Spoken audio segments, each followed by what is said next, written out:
Hi, I'm Gail. Hi, I'm Catherine. Welcome to Women Over 70, Aging Reimagined, our award-winning weekly podcast. And today we welcome Pamela Rand into our studio. Pamela is 81. She lives in Nevada, California, and is an inspirational sketch comedy performer. When asked what her business is, she answers, funny business. To make people laugh and to feel good. She's a force, role model, and testament to the power of happiness, health, and well-being. A longtime mediator, 51 years and going strong, Pamela started doing comedy as meditation, right? Meditator. I don't mediate that well, but meditator. That was a good line. That's a good line, yes. A longtime meditator, at least I knew the difference. A longtime meditator, 51 years going strong, Pamela started doing comedy as a little girl, even after, or perhaps because she lost her mom and her brother at a very young age. Pamela, welcome to Women Over 70, Aging Reimagined. Not everyone easily or has the opportunity to be a revered clown. Talk with us, please, about how you began to be a clown and to reach the clown within yourself. Thank you. Thank you for inviting me. I love your program, and I listen to many of the shows, as you call them, interviews. So my journey began, as you said, I think at a very young age, having lost a mother,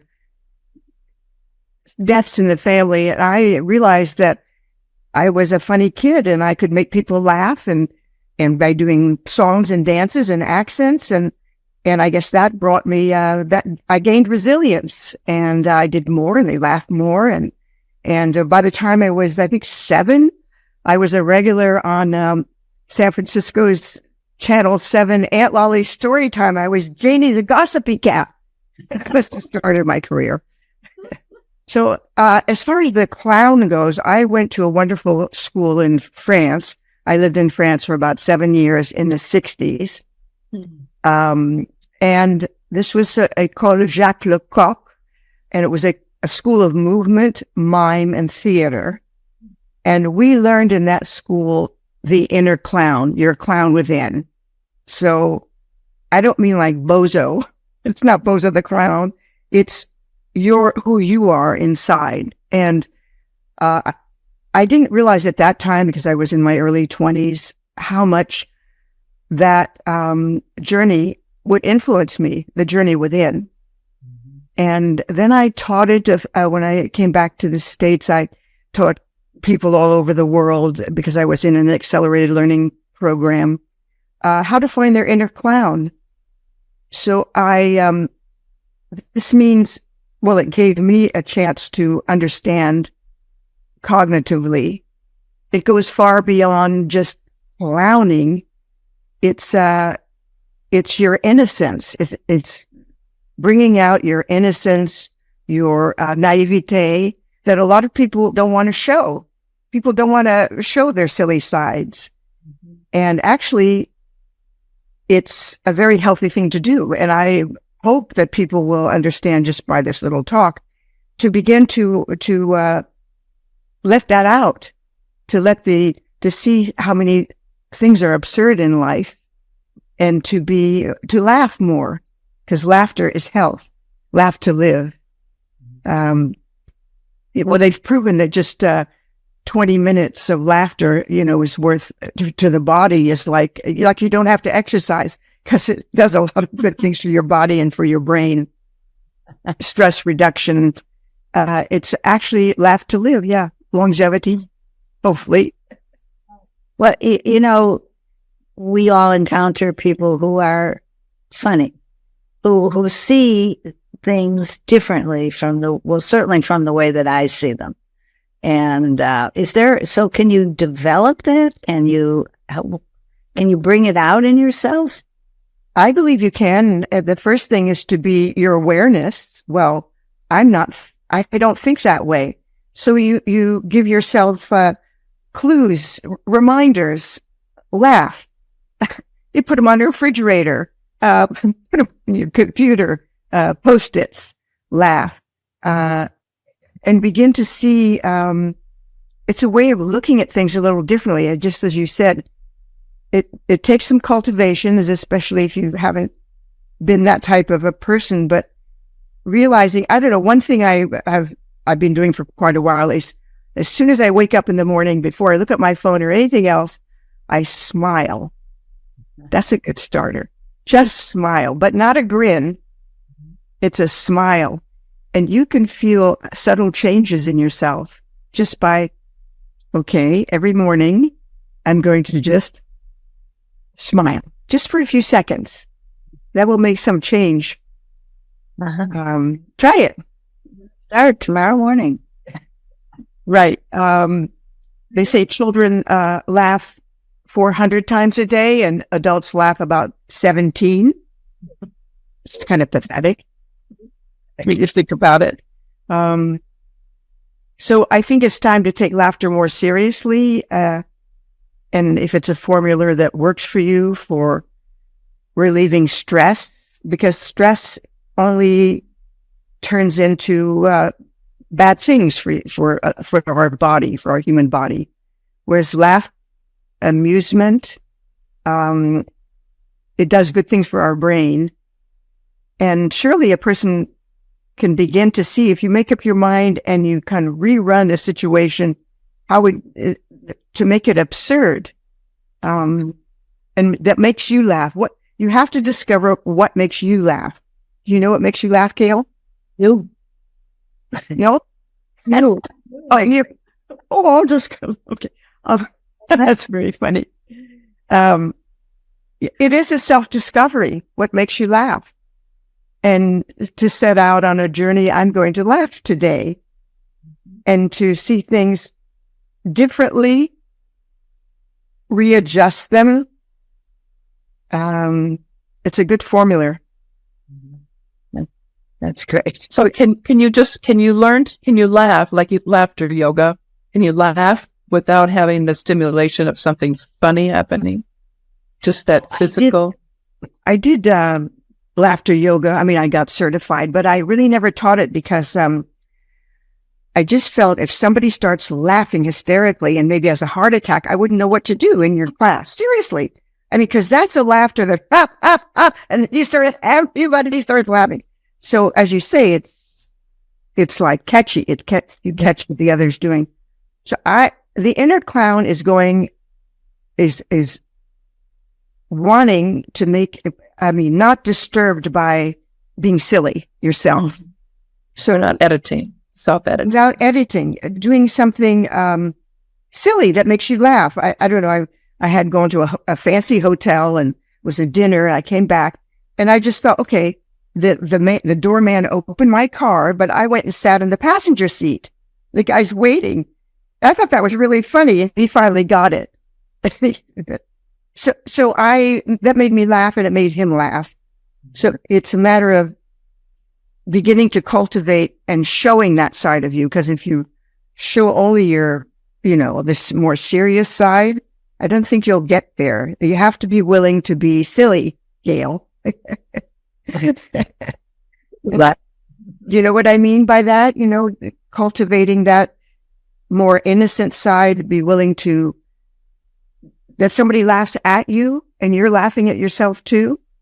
I know that's a jump for some people, but it really works. It'll keep you happier and,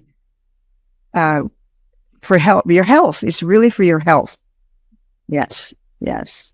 You are doing programs still, right? Making videos where you are hopefully making people laugh and have a good time.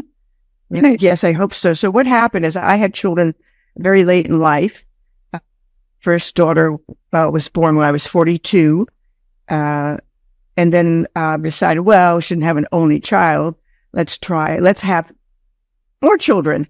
So actually at 51, I gave birth to twins. So I was pretty busy. So when most people, are retiring at 60, 61, I had 10-year-olds. And then I had teenagers. So it was about at early 70s, I decided I love to make people laugh. I feel that that's my message. That's what I have to do, is continuing laughter. And I started a video sketches taping, and I'm a physical comic. So we started taping sketches, and I had a website called Adventures in Staying Young. And my partner was about 10 years younger than me, but unfortunately she passed away. So a few years later, so now I'm in my mid 70s, and I found a woman a year older than me, and we started doing Adventures in Feeling Young. So my YouTube channel's Adventures in Feeling Young. And again, it's physical sketches, which means I have to really stay in good shape, because otherwise I can't do these physical sketches. We did one with a friend of mine. It's called Cart Rage.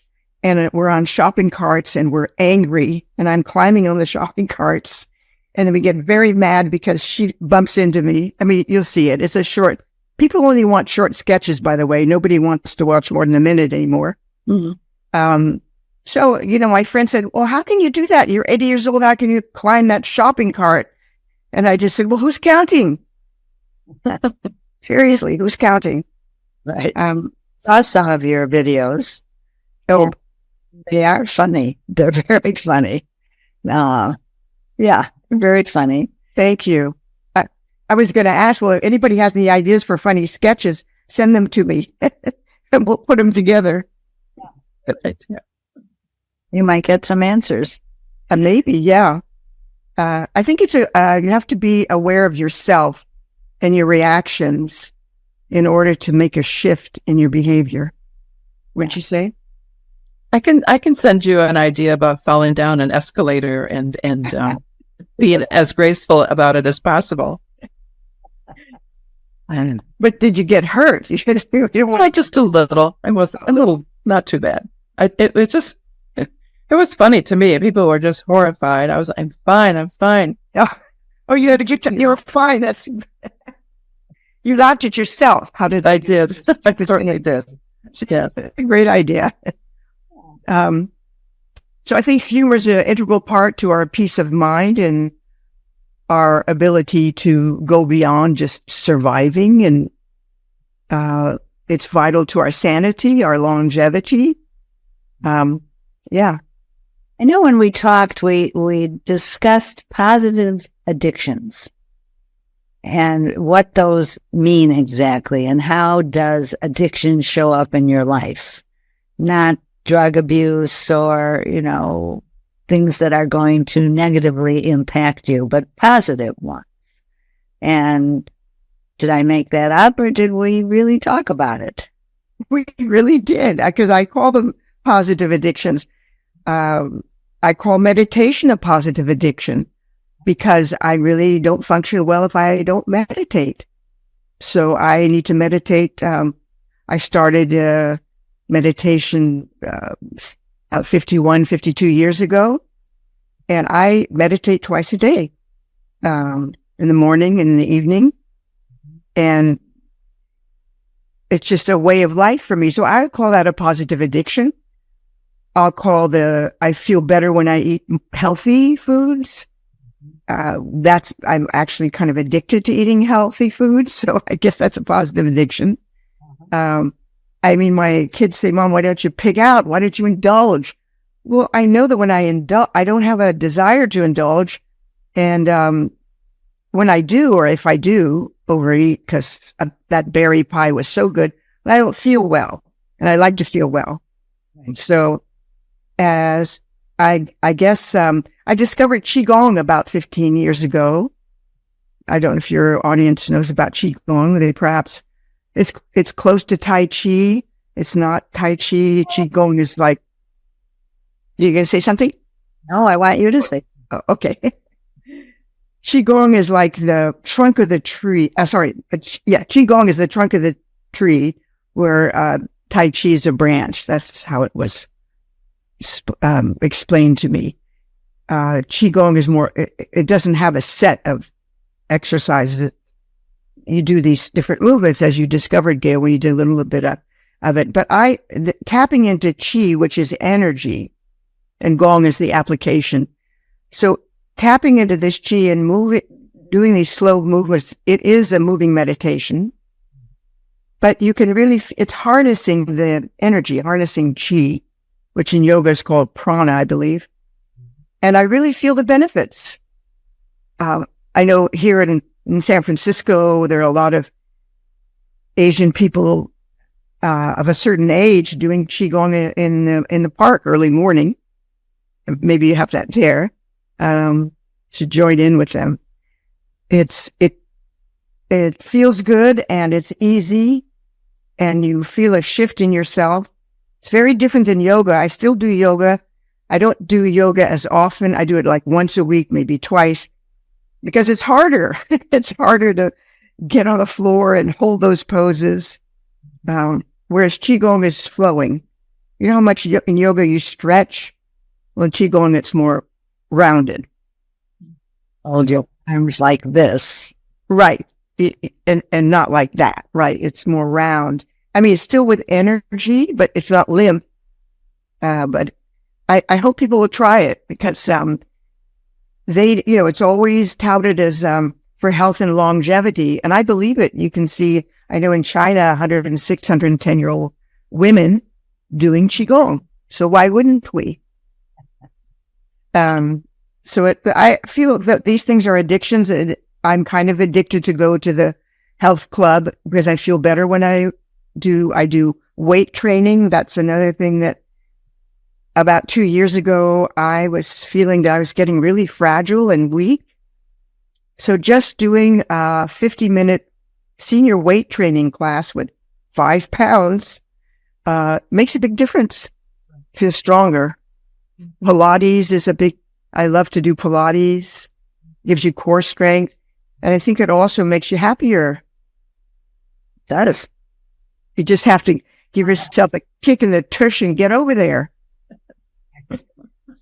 I did Pilates for about 20 years. You did, or you're doing? Did. Okay. And then stopped when COVID came. And so I do other things now. Yeah. Well, I did Pilates online during COVID. So there. I did too. And then I didn't like that because it wasn't the equipment. That's right. Oh, we do mat Pilates. Yeah. Anyway, all these things and that, and I think laughter is kind of an addiction, actually, and smiling. This is also something that makes you feel good, that makes others feel good. It changes your mood, could get people out of moods and depression by spending the time on yourself to discover what is it that makes me laugh, and willing to show that part of you when other people laugh, right? It's a whole discovery, just self-discovery. I think we all have people in our lives that we love to talk with because we laugh so much when we're talking, and others talk in other ways. But, laughter, I totally agree. Laughter is crucial to one's ability to age well. There's a Dr. Lee Burke, and I wrote that down. He said that may not be the best medicine, but laughter's great for you, and it may even compare to a proper diet and exercise when it comes to keeping your health and disease-free. I don't totally disease-free, but and I mean, there are cases like Norman Cousins. Do you remember Norman Cousins? Yeah. Sure. So, in case, just to remind everybody, Norman Cousins was a journalist. I think he was a political journalist. And he developed a very debilitating arthritic condition. And he was treated a lot of medicines plus 28 aspirins a day. And Norman Cousins decided, I can't do this anymore.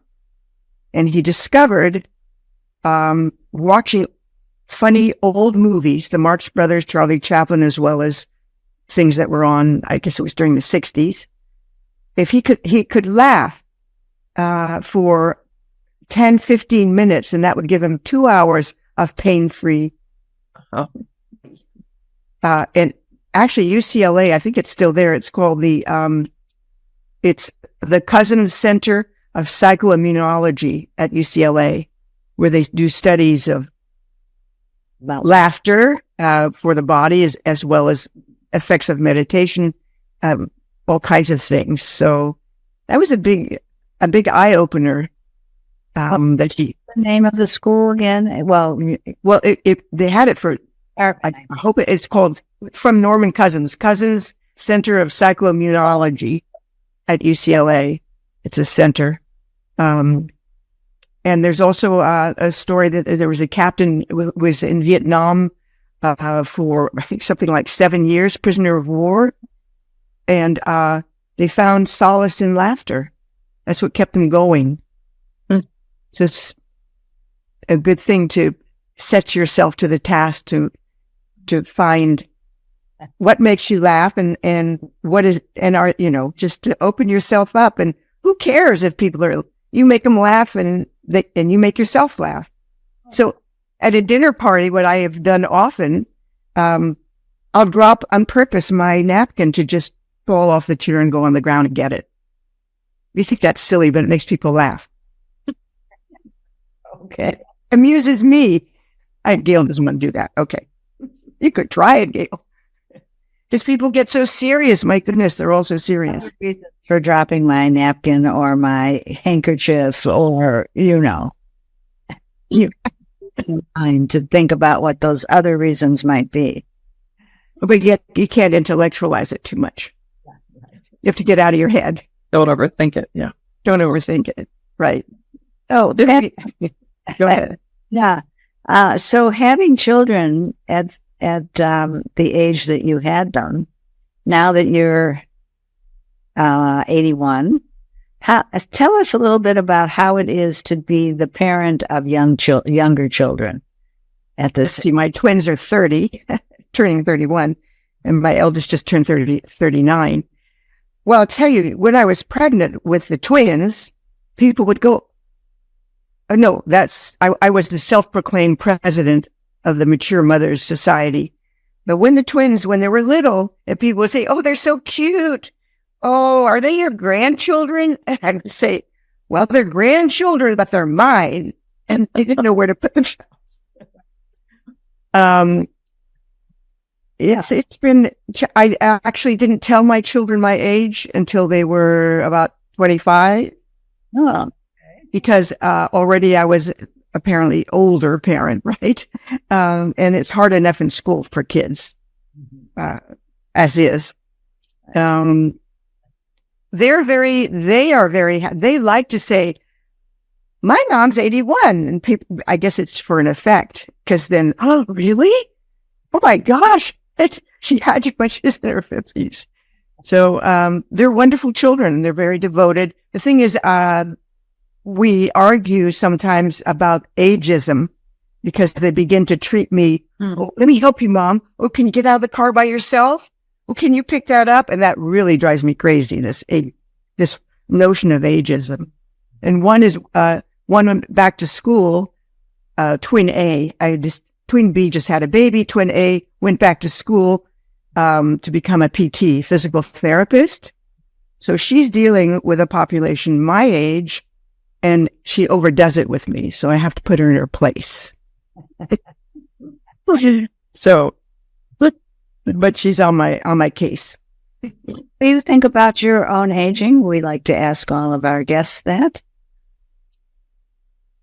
I think about my aging. I enjoy being a role model because I feel that I can help that way. I just am so aware that I want to stay in really good health. If, without health, it's hard. So I think, I think I'll try to live to 110. Mm-hmm. That sounds pretty good. Why not? Why not? Right? But I still, you have to be a little cautious. I'm not as fast as I used to be, right? Yeah. So I think about aging in a positive way. I don't understand why things have to change that much. Although, you feel changes and my energy is not the same. I have to, take it easy. course, I have a tool. I either will do Qigong for 10 minutes or I'll meditate, and that'll give me a boost of energy, which is unbelievable. So if you haven't started meditating, and I meditate in silence, I started with TM, when I first started, and they give you a mantra. And then I meditate in silence, actually, which I like better. I don't like to listen to things that it imposes on my brain. So I think aging is it's great. I think we just keep moving on, and who's counting is my answer again. Sure. Yes. That's what. Well, Pamela, do you have anything else to tell us? Well, let's see. Word for our listeners. Parting words. Laugh away. Yes, laugh to live. Take laughter seriously. Victor Hugh. And laughter is the sun that takes the winter from the human face. Well, laughter is the sun that takes winter from the human face.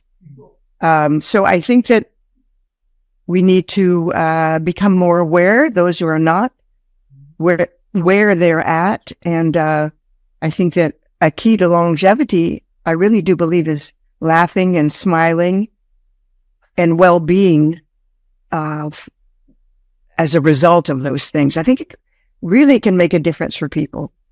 I'm a big believer. I hope I've convinced you a little bit. Yes. Tomorrow morning when I wake up, I'm not going to ask, what am I grateful for? I'm just going to smile. Please. Then you could ask yourself that question. But the smiling, I bet that quality. And seriously, I mean, for laughter, as I said earlier today, put a little post-it, laugh. Right. Remember to laugh. Smile. Right. And it's a reminder, they work, those reminders. And you want to take care of your immune system. And grief induces stress hormones, which suppress your immune system, which can lead to sickness. And hardly a week goes by that there's not more research about laughter and smiling that brings the joy. And even in a world, the world is so chaotic right now. And if we let ourselves, we can become really depressed at the world situation. But we need to keep also a distance and amused by the absurdity of what's going on. It's so absurd that what's going on in the world today. Well, thank you so much for being with us. Yeah. Thank you. Well, thank you. I hope to hear from everybody that's smiling and laughing. And signing up for Qigong. Yes. Sign up for Qigong. Look at my YouTube. Send me ideas. Catherine just sent me an idea. I got to find an escalator that I could fall down. I did a sketch bringing down. Yeah. That's right. Okay. I did a sketch bringing down a 5-gallon. I'm Granny Pam. I'm always Granny Pam. I always wear a wig. So I bring down a 5-gallon thing of water and down the stairs. It's really hard. So, I mean, see that one. Anyway, thank you so much. It was wonderful. Thank you. And I plan on being there on October 19th. Wonderful. Great. You do. Yes, she does. Oh, great. Yes. And I said, Gail, if you want to show some of my sketches, I'll give permission. Yeah, thought that'd be great. Well, listeners, because of your loyalty, our numbers continue to grow. Still, we'd like to see more of you at our monthly online programs. So join Age and Reimagine Circle and participate at no charge. Make your voice heard and help us change the conversation about women aging. And we hope to see you in October.